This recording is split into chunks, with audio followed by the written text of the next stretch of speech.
Hi and welcome to our Snapshot series again. This time we'll be focusing on peripheral MSK images. So, moving on, we're looking at ankle fractures first, and you can classify these using the Weber classification. And this looks at the syndesmosis, which is at the level of the join between the two bones, the tibia and the fibia, at this level here. So we can see that type A is below, type B is at the level of, and type C is above. And you always need three views to assess the ankle: the lateral, the AP, and the mortise view. And the mortise view is especially important. So type A, you can see from the example here, it's below the syndesmosis, and this one is on the lateral malleolus. Type B is at the level of the syndesmosis, and type C, as we've said, is above the syndesmosis. And then the mortise view is important to assess talus shift. So this is a measure of ankle instability, and normally a talus shift of more than 1 millimeter is an indication for surgery, which is why it's important. And we can see the yellow arrow points to the measurement that we're taking. There's also an additional aspect to consider in ankle fractures, which is that of the malleoli. So you've got the lateral, the medial, and the posterior malleoli. And depending on how many you fracture is also an indication for surgery. So we can see our management options here. Moving on to the knee. So if we move on to X-ray features, we can see that it's loss. So it's loss of joint space. So there's narrowing on both sides. In fact, it looks as though it could be bone on bone in this image. There's osteophyte formation. So we can see an osteophyte here, just circled in red. There's subchondral sclerosis, which are the brighter, more white areas of the bone. And then there are also subchondral cysts, which are the more lucent areas. And you can also have altered shape of femoral condyles and tibial plateau in knee OA as well. Then again, you can look at three different views. So your AP, your lateral, and your skyline view. So moving on to some more examples, we can see on the skyline image on the top left that there's actually an osteophyte forming there. Then if we move over to the image on the right, we can see that there's potentially some bone on bone contact. You can see a subchondral cyst here, and then these whiter areas are areas of subchondral sclerosis, and there are similar characteristics on all of the other images as well. Moving on to hip OA, again, it's the loss signs again, and you want to compare both sides. So on the image directly on the right, you can see that there's been a loss of joint space and a complete change in the shape of the femoral head. And then on the image below, we can see that again, the femoral head looks as though it's changed in shape slightly, and there's definitely been a loss of joint space. And it's same on this image. You can see that there's severe osteoarthritis in the left hip. So moving on to our hip fractures, there are different types of hip fractures. So there's our intracapsular and our extracapsular. And obviously we worry about the intracapsular because of avascular necrosis of the femoral head. And we can classify it according to the Garden classification. So type 1 is going to be your incomplete non-displaced, moving up to type 4, where you've got a complete displaced fracture. And again, management will vary depending on which you see.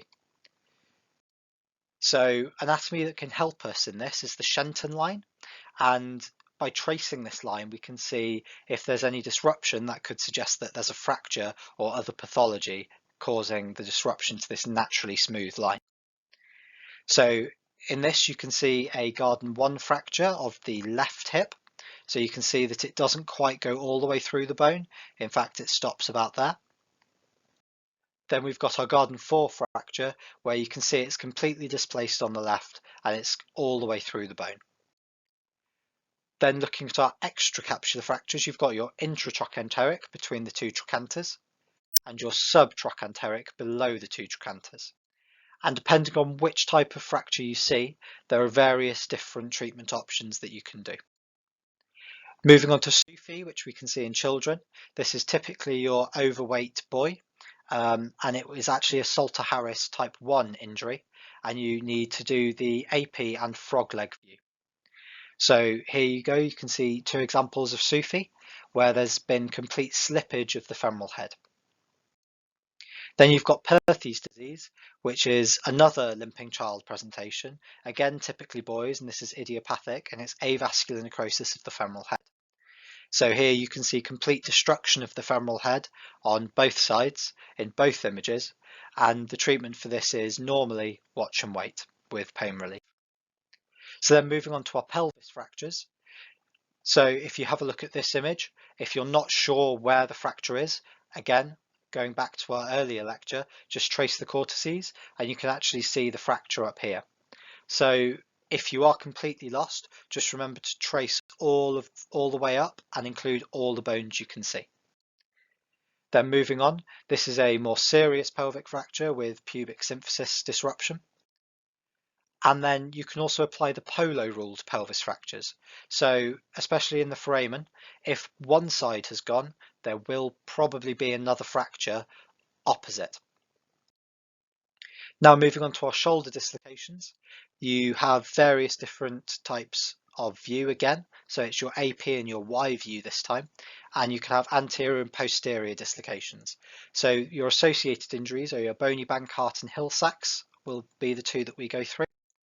So here you can see this is an example of an anterior dislocation compared to our posterior dislocation, which has a light bulb sign. So the head of the humerus looks like a light bulb. Then you can develop other injuries when you have a dislocation as well. And in this case, we have the bony Bankart lesion. So you can see that there's been an injury to the labrum and glenoid capsule, and this is due to the impact during the dislocation into the capsule. Compared to the Hill-Sachs, which is due to the impaction of the posterior lateral humeral head and the anterior glenoid rim, and you can see the Hill-Sachs lesion on the humerus here. And the more times you dislocate, the larger this will become. Then moving on to distal radius fractures, there are three.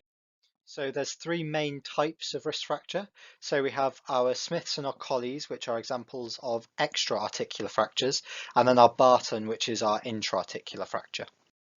So this is the Colles fracture that we can see on the screen at the moment, and this is where there's dorsal angulation, and this is following a fouche, so a fall-on outstretched hand, which is one of the most common mechanisms of injury. And if you're wondering how to work out whether it's the dorsal or the volar side, if you look on the lateral image, we can see the thumb is on the volar side.